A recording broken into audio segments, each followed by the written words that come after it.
लिखा हुआ है कि ऑटोवान बिस्मार्क का संबंध किस देश से, किससे है हमारा, जर्मनी से। नेक्स्ट क्वेश्चन क्या कह रहा है हमसे, नेक्स्ट क्वेश्चन कह रहा है कि फ्रांस की क्रांति कब हुई थी, फ्रांस की क्रांति कब हुई थी, 1789 में। फिर हमसे कह रहा है कि 1944 में ब्रिटेन वुड्स सम्मेलन कहाँ आयोजित किया गया था, तो ये हमारा हुआ था अमेरिका में। फिर हमसे क्वेश्चन कह रहा है कि अफ्रीका में रिंडरपेस्ट क्या था, तो ये हमारी क्या थी, एक बीमारी।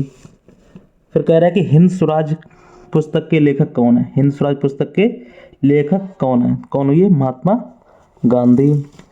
भारत में अवशिष्ट शक्तियां किसको प्राप्त है, तो ये किसको प्राप्त है, हमारी संघ को।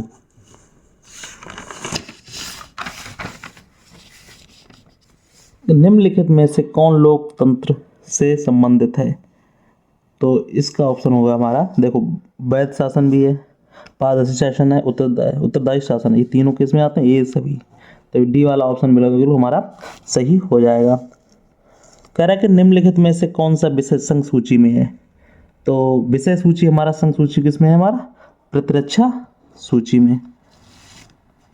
फिर कह रहा है कि भारतीय संविधान कब लागू किया गया था, तो ये हमारा ऑप्शन हो जाएगा डी, 26 जनवरी को। फिर कह रहा है कि लोकतंत्र के मूल्यांकन की दृष्टि से निम्नलिखित में कौन सा बिंदु लोकतांत्रिक व्यवस्थाओं के अनुरूप नहीं है, तो इसका ऑप्शन हो जाएगा हमारा कानून के समक्ष समानता। ठीक है, अगला क्वेश्चन क्या कह रहा है, शोपानी खेती किस राज्य में की जाती है, तो किस राज्य में होती है, हमारी उत्तराखंड में। तो 11 का ऑप्शन क्या हो जाएगा, हमारा सी वाला ऑप्शन बिल्कुल सही हो जाएगा। फिर कह रहा है निम्नलिखित में कौन सी रोपण कृषि की फसल है, तो ये हमारा कौन सा हो जाएगा, कपास। ठीक है, फिर कह रहा है कि निम्न में से कौन सा आधारभूत खनिज है, तो हमारा कौन सा हो जाएगा, ये अभ्रक।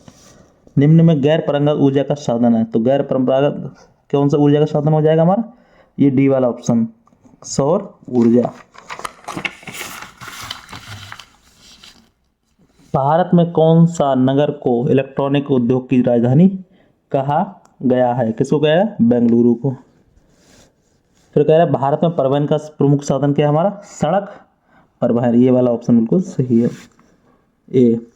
क्या कह रहा है, औद्योगिक क्रियाओं को किस आर्थिक क्षेत्र के अंतर्गत रखा गया है, तो किस क्षेत्र के अंतर्गत रखा गया, हमारा द्वितीय क्षेत्र के अंतर्गत। मानव विकास सूचक 2018 के अनुसार किस देश की स्थिति उच्च स्थान पर है, तो कौन सी है, श्रीलंका की।